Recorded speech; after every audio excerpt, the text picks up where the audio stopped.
uno munsi nk'umuje naje ashaka kuja gusaba ingurane mwe mufasha kwandika umugambi ego neza cyane kuko mu byo dusanzwe dukora harimo ibi byo gutegura imigambi mu bimwe bita mu kinyamazuru plan d'affaires iyo plan d'affaires rero ni ukuvuga rero wewe ubwa mbere ari shirahamwe kanaka ni ukuvuga aba yamaze gutora umugambi agomba kore mwo mugambi rero agomba kore abanza ubwa mbere kudondora neza iryo shirahamwe giwe canke societe yiwe ico ikora nico ishaka gushikako hanyuma uwo mugambi wiwe rero tukaba tuwuhera ku ntango tukawusigura neza hanyuma ingene azowurangura kimwe ku kindi hanyuma tukadushiramwo rero kandi n'uburyo azokoresha n'ingene azozarunguka bivanye n'ukuntu ariko arakora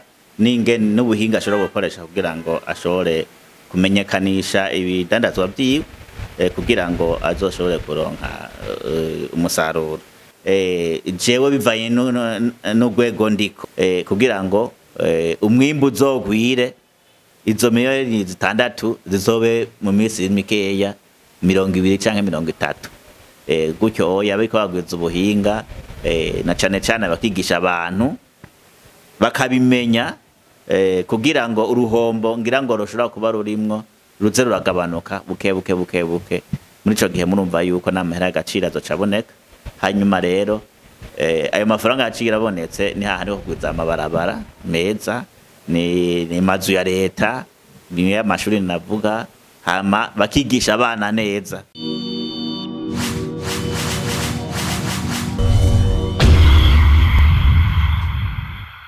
Turabaramukije mwese abakunzi ba Télé de la Richesse nkuko muyimenyereye kuri micro ya mbere ni Blaise journaliste international emblématique imbere ya kamera naho ni Sirpice Nkurikiye asanzwe atwara ishirahamwe ryitwa Kafiske. Turaguhaye ikaze mu bwami bwa Télé de la Richesse wongera widondora n'abadukurikirana. Murakoze kuntumira nkaza hano muri Télé de la Richesse. Ego jewe nitwa Nkurikiye Sirpice nk'abandi muyobozi w'ibiro bijejwe gufashanya n'abagwizatunga kubaharurira mutungo wabo hamwe n'amakori bijanye kandi tukaba dufasha n'amashira hamwe mu byerekeye kugenzura canke kuraba neza ko ubutunzi bwabo bukoresha neza mu mategeko kandi tukaba dufasha abatwituye mu gutegura imigambi barangurira ya mashira hamwe canke mu masosiyete atandukanye ego Sirpice twagerageje kumva bitari bike mu byo mukora mu vyerekeye ikigo canyu ca Kafiske.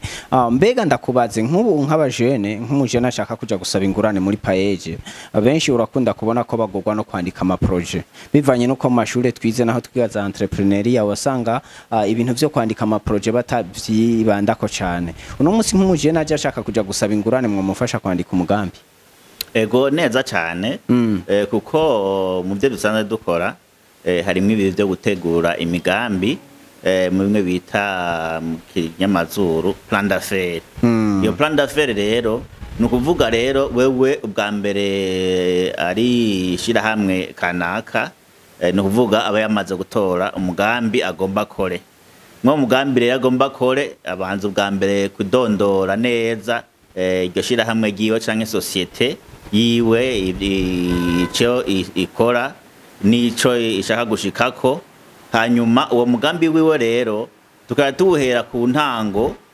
tukawusigura neza hanyuma ingene azowurangura kimwe ku kindi hanyuma tukadushiramwo rero kandi n'uburyo azokoresha n'ingene azozarunguka bivanye n'ukuntu ariko arakora n'ingene n'ubuhinga ashobora gukoresha kugira ngo ashobore kumenyekanisha ibidandazwa vyiwe kugira ngo azoshobore kuronka umusaruro. Naho rero iyo ibanki ibonye yuko by'ukuri umugambi usanzwe ukozwe neza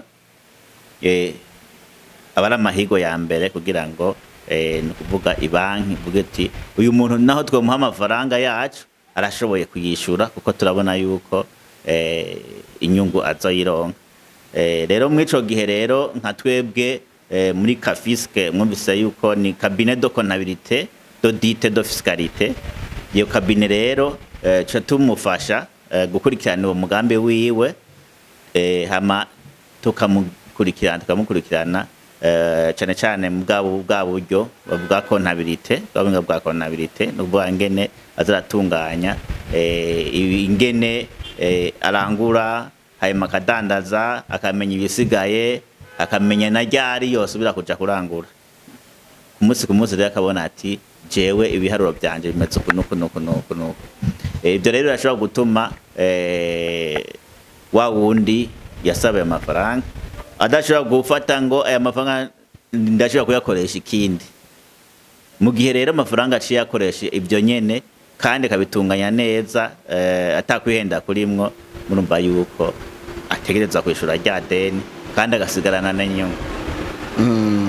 Nk'ubu naho bishitse umujene akabitura mugabo uwo mujene akaba adafise amafaranga yo kubahemba kugira ngo mumukorere iyo plan d'affaires, comment ça marche?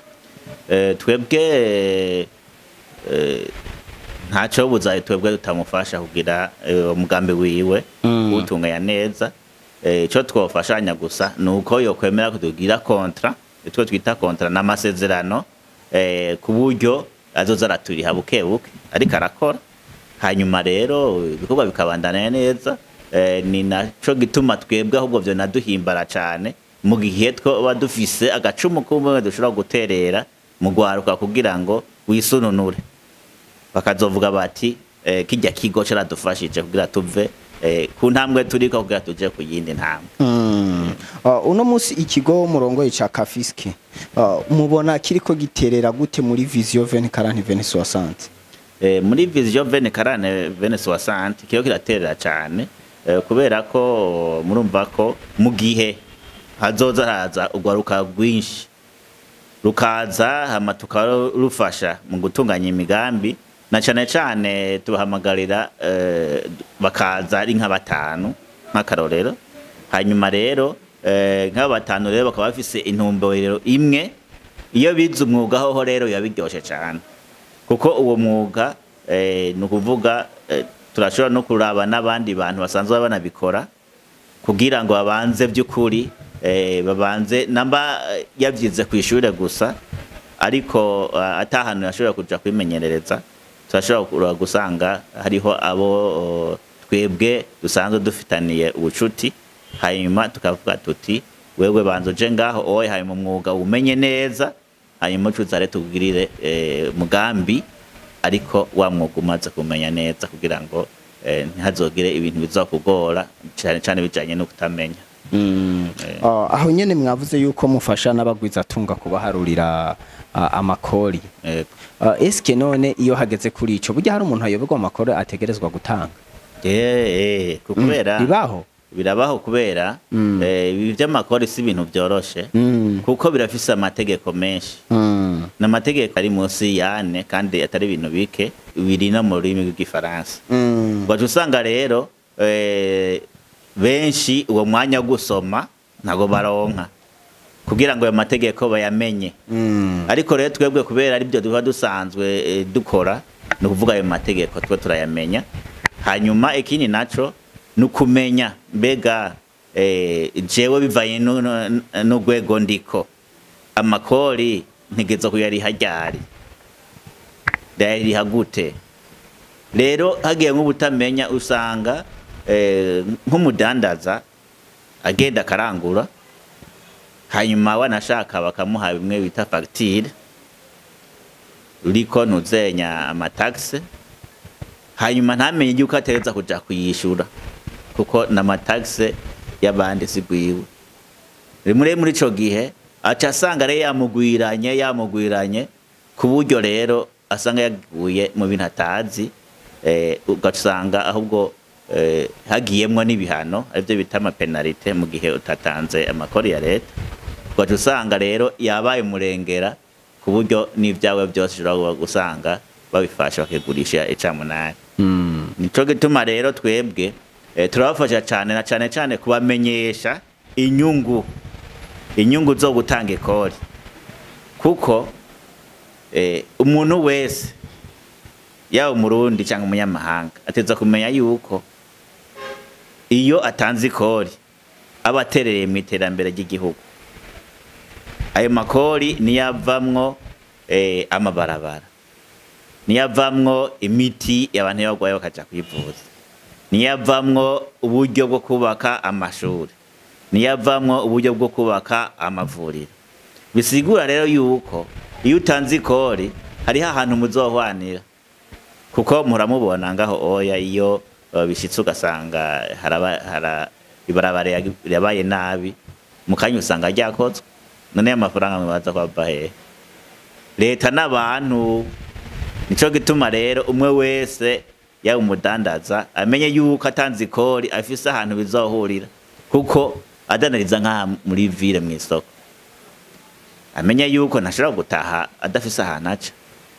None iryo kori ridatanzwe kugira iryo barabara rigume ribungabungwa neza, wumva azoca hehe? Ntibikunda. Nico gituma rero umwe wese yateza kumenya yuko ikori yoritanga ahubwo arinezererewe, kuko niryo terambere ryiwe, niryo terambere ry'igihugu, niryo terambere ryabiwe n'inshuti n'abagenzi hamwe n'ingenzi zitemberera kino gihugu cacu ciza c'u Burundi. Siripise usanzwe uri umu economiste, uno munsi turiko turiruka ku murindi uteye ubwoba canke umurindi wiruka cane mu vyerekeye ivy'iterambere ry'u Burundi. Wewe re nk'umu economiste ni ikihe kintu Burundi bwoshira mu ngiro kugira ngo butere imbere vyihuse?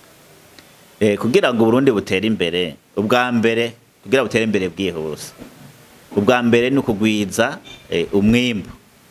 Murazi neza yuko leta y'u Burundi yarafashije cyane gose terera amafaranga menshi mu kugira ngo uburimyi n'ubworozi butere imbere, umwimbu ugwire, haba mu mbuto zirabanuye, haba mu mwavu w'ikizungu bita engrais chimique. Leta ishiramwe amafaranga menshi kugira ngo bagwize umwimbu. Rero n'ubundi leta yogerageza kugira ngo ihimirize abantu, haba mu buryo bwo kubafasha kugira ngo umwimbu be mwishi, hanyuma abantu baronke ibyo bafungura. Ni cana civuga ca nyene cubahiro nyakubahwa umukuru w'igihugu c'u Burundi, nyene cubahiro avuga ati umunwa wose uronke ico urya n'umufuko uronke amafaranga. Naco gituma rero iyo umwimbu baye mwishi, hanyuma abantu bakaronka ibyo bafungura, hakaboneka n'umusesekara. Murumva yuko umusesekara haca habaho n'ubuhinga bumwe bavuga yuko haca abantu les unités de transformation, ni ukuvuga haca haba dushira hamwe duto dushobora gufata wa mwimbu urenze ku mwimbu bashobora gufungura, hanyuma bakawuhingura kugira ngo ushobora kubikika, ibindi navyo birenzeko bikagurishwa bikashoka hanze y'igihugu, ari navyo bice bizana ya mahera y'agaciro twita amadevize. Murumva rero mwico gihe mu gihe habonetse umusesekara, mwico gihe murumva yuko na cakigiga ca leta kijamwo amafaranga y'agaciro. Ikindi naco leta kandi yohimiriza ikongera igafasha aya mashira hamwe amasosiyete asanzwe akora ibintu bakabikorera ngaha mu Burundi, ariko twahora tubikura hanze y'igihugu, ari navyo bice bituma dutanga amafaranga menshi y'agaciro. Ivyo rero notanga nk'akarorero nk'aya mashira hamwe usanga ari nka Kotebu. Kotebu murazi yuko ihingura impuzu, gahingura ibitenge. Ibi rero biratuma dukoresha amafaranga ya hano iwacu y'amafaranga y'agaciro ntitugende kuyakoresha mu byo hanze. Hariho amashira hamwe muzi ahingura ivyuma, agahingura ivyo vyuma bidufasha mu kubaka, ivyo vyoguzwe amahera y'agaciro. Hariho n'ishirahamwe rikora isima Buseko. Murumva yuko naho idahinguriwe ino ni amafaranga y'agaciro yaba ariko arasohoka. Ni naco gituma rero twosaba leta y'u Burundi n'ubundi ikaguma ishigikira abo bantu bashobora gufasha kugira ngo hagira ibyo bintu twahora tuja kurondera hanze y'igihugu bakaza bakabikorera ngaha. Nivyo bita mu gifaransa les produits de substitution. Hanyuma ikindi naco murazi yuko ko c'u Burundi baratweretse nyene cubahiro umukuru w'igihugu cacu Burundi yuko igihugu c'u Burundi gitunze cane ubutaka, inzahabu, n'ibintu by'amabuye y'agaciro n'ibintu byinshi babitodondaguriye. Naco gituma rero bobandanya atubwiye yuko hariho amamiliyoni ashika kuri 6 arenga azovamwo y'amafaranga y'agaciro, hanyuma bakaguma baraba yuko by'ukuri ngo ariko babitunganya neza kugira ngo umwimbu uzogwire, izo miliyoni 6 zizobe mu minsi mikeya 20 canke 30. Gutyo yabiko bagwiza ubuhinga na cane bakigisha abantu bakabimenya kugira ngo uruhombo ngira ngo rushobora kuba rurimwo ruze ruragabanuka buke. Muri ico gihe murumva yuko n'amahera y'agaciro azocaboneka. Hanyuma rero ayo mafaranga y'agaciro abonetse ni hahandi ho kugwiza amabarabara meza, ni mazu ya leta, ni amashuri navuga, hama bakigisha abana neza. Na cane rero ahantu bikomereye ni mu ndero y'ugwaruka. Ko murazi yuko bavuga ko ugwaruka ari Burundi bwejo kandi nubwo no munsi. Niyo rero ugwaruka rose indero nziza rukiga amashure neza, nukuvuga leta rero irategerezwa kugira ngo irabe ati nugwaruka rungana iki go kwiga mu mashuri ameze kuno afise ubuhinga ubuno kuko igihugu iyo kikiri kukigisha abantu kirabanza kuraba ati none twebwe turiko turaba ingene turiko turatera imbere dukeneye abantu bangana iki bize ubuhinga ubuno abangahe bize ubuhinga ubuno cane rero bakagerageza bagahimiriza ibijanye n'imyuga kuko mu bihugu byateye imbere kugira bitera imbere byagwije abantu benshi bize amashuri y'imyuga ni nabo baza gukora muri ya masosiyete ahingura ibintu. Muri ico gihe rero murumva yuko gwagwaruka ruzokwiga rujanye n'abantu bakenewe n'ubuzi buhari, ni bya bindi bita mu gifaransa adéquation formation emploi. Ikindi naco nuko leta yogerageza igafashanya n'amashirahamwe asanzwe hari, hanyuma ikanaborohereza bakaraba ingene bashobora gukorana kuko nimwe bita partenariat public privé. Igihugu iyo gishize imbere nuze abo bikorera byabo hanyuma igihugu kabashigikira ni nabo baza gufasha gwagwaruka kugira ngo bamenye bwa buhinga bwo gukora mu mahinguriro atandukanye. Ni naco gituma rero leta abantu yashimikira igafasha amashirahamwe atandukanye le secteur privé kugira ngo nayo ishobora gufasha gwagwaruka kugira ngo igihugu gitere imbere. Aho nyene tukibandanya kuri ivyo vyo gwaruka uno munsi turabona ko la majorité y'ugwaruka rw'abarundi baguma birukira kuronderera ubuzima mu bihugu duhana imbibe. Eske ngaho hantu ko bavuga yuko igihugu gifise ugwaruka kiba gifise imitahe, natwe tukaba turi mu mbona kazoza igihugu giteye imbere mu 2040 bambe cifashe mu 2040 giteye imbere muri 2060. Ubwo gwaruka ruriko ruragenda mu mahanga guhigira y'ubuzima akaba ariko goteje imbere igihugu. Aho hantu nta mpungenge ziriho zo kuba aboteje imbere igihugu bariko baragenda kuronderera ahandi muri za Kenya za Zambia n'ahandi. Mu bisanzwe ico si kintu kibi. Ugerageje kuraba mu bihugu byateye imbere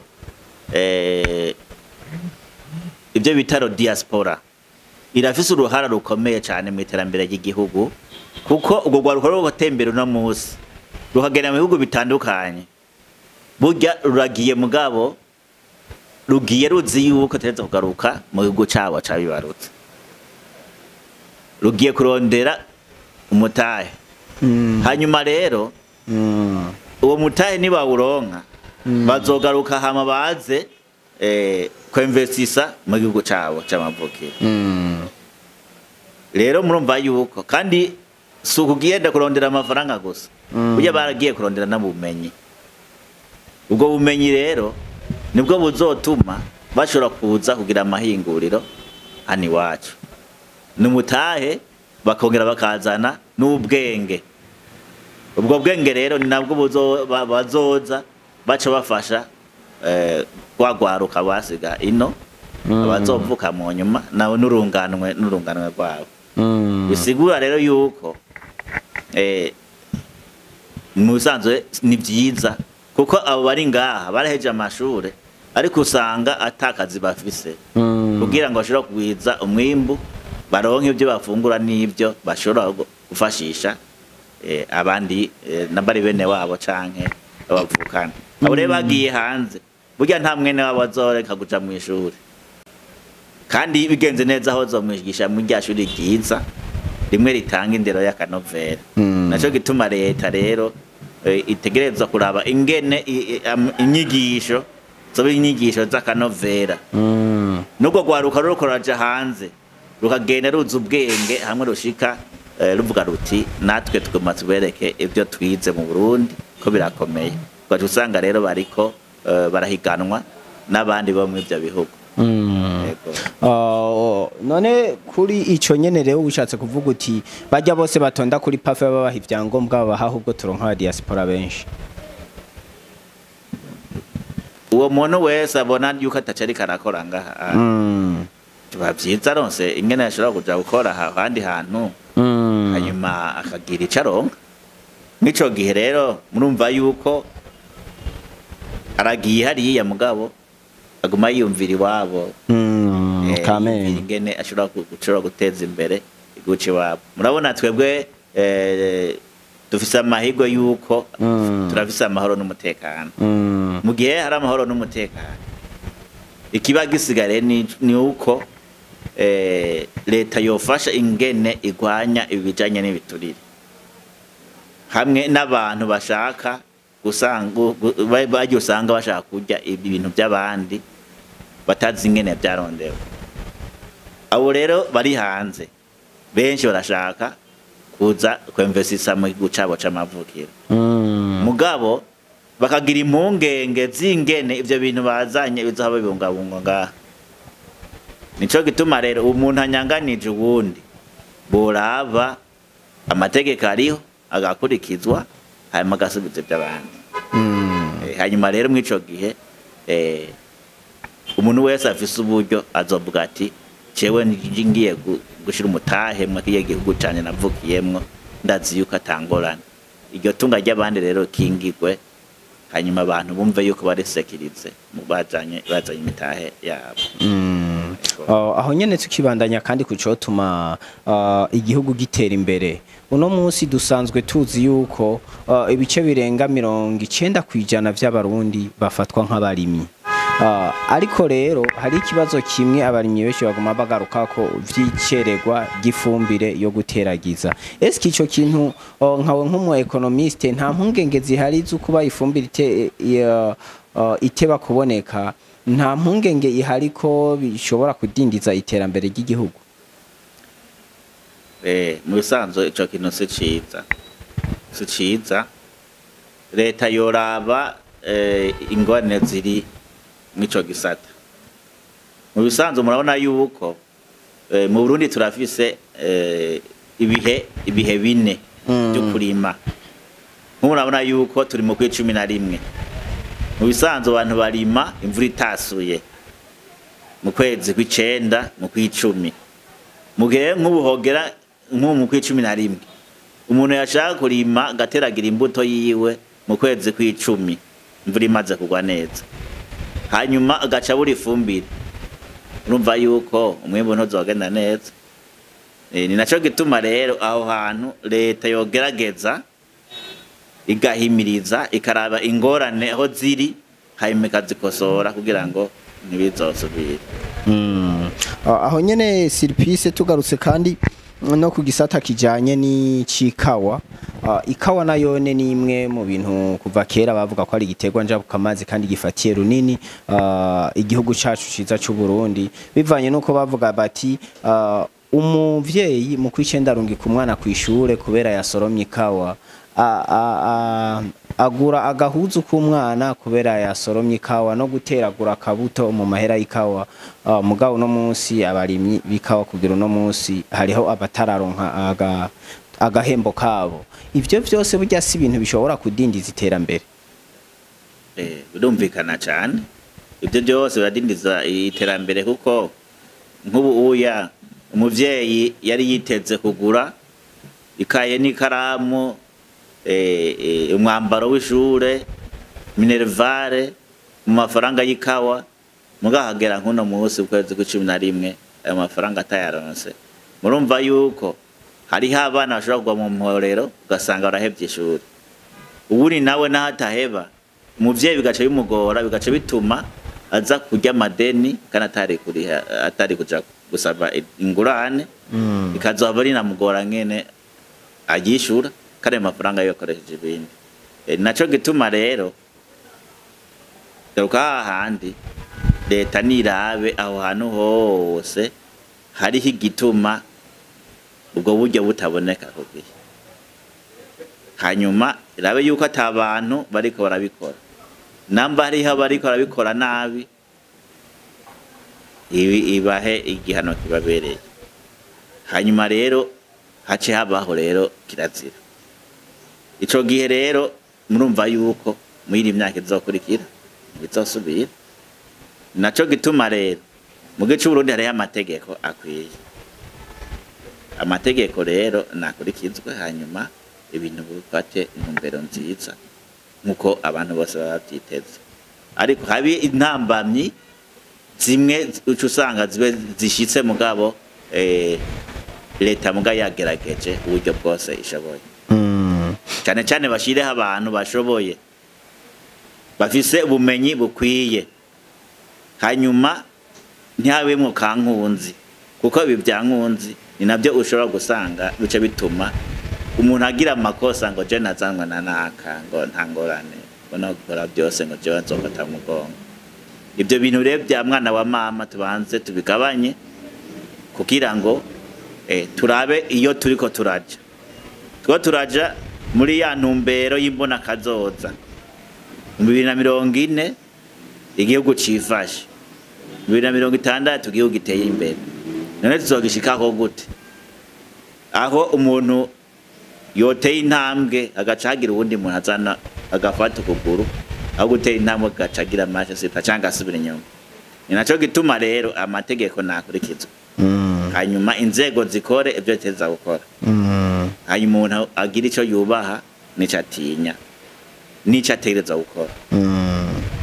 Aho nyene Sirpise dusa n'abari ku musozo w'iki kiganiro, turashaka ikindi kibazo kimwe ca nyuma. Ni gute leta yokorosha igisata kijanye n'icya investissement z'abanyamahanga kugira ngo bazane imitahe yabo ngaha mu gihugu cacu ciza c'u Burundi? Bisanzwe nta kindi kintu bisaba no kuraba ngene igiturire gituzwa, kuko ari abantu ushobora kuza gusanga baje bazanye amamiliyaridi yo kugira dufate ihingurira rikomeye ryoha abantu akazi, dufate nk'ibihumbi nk'abantu nka 60. Nk'ubwo usanga birashitse ugasanga uwo muntu azanye umutahe wiwe bakamusaba ibyo teza gukora kandi n'ubundi ataratangura ibyo akora, canke akaza mugabo akavuga ati jewe umutahe wanje ndawuzanye ngaha, simbona neza ko ntegeza gukora neza mu mategeko. Leta rero nta kindi yokora atari kugira ngo irabe ingene ico bita mu gifaransa le bon climat d'affaires. Umuntu agomba akora utwiwe leta imukingire kugira utwiwe adukore neza atekanye. Mu gihe rero ivyo bizoba ba bantu kandi bafise harimo n'abarundi benshi bafisanga bafise iyo mitahe boza kubaka bagakora ikintu c'akamaro gihakazi abantu benshi wosanga baje. Hariho harabaye somene de la diaspora ngaha mu Burundi, abanyamahanga nabo barundi nyene bakorera hanze baraje ico kintu barakivuze, batanga n'uburorero bw'abantu bashatse kuzana imitahe bakora ibintu bikomeye batanga akazi mugabo vyanse yuko babikora. Byumvikana rero yuko ivyo bintu ari ukuri, leta rero nirabe kandi navyo basabye ba diaspora yuko leta yogerageza ikaba kiryo umuntu azaye umutahe wiwe abazi neza yuko aje gukora atantambamye nimwe ashobora kugira. Amaresi pise dusana bariko barasozera nakahe kamo wotera abarundi kugira ngo ubahimirize bakorane ishaka kugira ngo uburundi bunyaruke kwihutisha imbona kazoza. Ubwa mbere hoho akabona hotera abarundi nuko bo kwiga gukorana bari kumwe n'abandi, abantu bakaja hamwe ari nk'abiri batatu bane canke batanu bakigira umugambi hamwe bakawukorera hamwe, kuko ivyo biratwereka twisunze ingene ibindi bihugu byateye imbere. Ibihugu byateye imbere kubera bagize amashira hamwe, ayo mashira hamwe rero akabashira hamwe yo gukora ibintu biboneka hanyuma bagatanga akazi kandi nabone bakisononora. Tukaraba rero ingene uwo mugenzo wo gukorera hamwe, murabona yuko turafise urwaruka rutari ruke kweja amashuri mbwa rudafise akazi, so vuga ko rubuze umutahe oya, ahubwo kwabuze imigambi canke ntirumenye abantu bashobora kwitura kugira ngo babafashe ingene bashobora gutunganya umugambi wabo na cyane cyane bari hamwe. Hanyuma bagategura umugambi wabo neza bakawukora kandi bakunguka bakabaho bakongera bagafasha n'abandi kubaho, kuko uriko urakora umugambi nk'uyo teza utanga akazi, uhaye akazi nawe numva yuko acaronka uburyo bwo kugira ngo abe. Rero twiteho cyane gukora iyo migambi y'iterambere, kandi ngaha aya murabizi namwebwe yuko ngaha aya leta y'u Burundi ni cubahiro irongora nye cubahiro General Major Evariste Ndayishimiye yarafashije kugira ngo ubwo gwaruka ruronke ingene rukora rutavuze ruti twe twabuze umutahe. Iyi bank de jeunes bita BIJ irimwo amafaranga menshi usanga ugwaruka gwarunaniye ingene uja kuyatora. Ubwa mbere hari urutazi amakuru y'ingene bashobora kuja kugira umugambi, ugasanga ayo makuru ntayo bafise. Nibagerageze rero barondere abo bantu babafasha, nk'akarorero nka Kafiske nababwiye yuko dushobora gufasha ugwaruka mu kugira mu kubatunganiriza imigambi, hanyuma tukanabakurikirana guhera mu ntango, hanyuma bakabandanya gushika bakabona yuko umugambi wabo umeze neza. Ni naco gituma rero twohimiriza n'ubwo gwaruka nirugume rushaka kuja gwifunengeza ahantu hatabona, niruja habona, ruje hamwe. Kandi burorero ni bwishi bw'abajene bagiye hamwe, gwaruka gwagiye hamwe hanyuma rugakora imigambi ubu yagwifashe, baratanga intahe nyinshi abo gwaruka gwafashijwe na BIJ. None kubera ikibobo batavyitabira, nibaze rero batunganye imigambi hanyuma bagwize umwimbu bongere batange n'amakori azofasha muri ya bono kazoza 2046. Cyane gose. Siripise rero turagushimiye kubona washoboye gufata akanya kawe ukatwitaba mu bwami bwa Télé de la Richesse, twizera ko no hanyuma uzodwitaba. Yego murakoze cyane, nari ndahimbawa cyane kubona mwantumiye kugira ngo dusangire iki kiyago.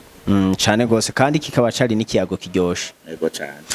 Bakunzi ba Télé de la Richesse namwe turabashimiye kubona mwashoboye gufata umwanya wanyu wose mugakurikirana kino kiyago cacu kugira ngo mwumvirize ibintu bitangaje vy'ivyiyumviro bijanye n'ivy'ubutunzi Siripise Nkurikiye yari karadushikiriza mwumviriza n'ukuntu ishira hamwe Kafiske rikora ari n'umuntu wese ashaka kuja kwandikisha plan d'affaires yiwe ko ahawe ikaze n'umuntu wese ashaka kuja guharuza amakori yiwe ukuntu bamufashe ukuntu yoshobora gutanga amakori cyangwa ibiharuro vy'amakori agezeko ivyo vyose murumva ko babitunganya tubahamagarira rero kubandanya mukora subscribe kuri YouTube channel yacu ya Télé de la Richesse mwongera muhamagarira n'abandi bose bafite ivyo bamenyekanisha kuza kutwitura kugira ngo ivyabo tubigeze kure. Stay tuned.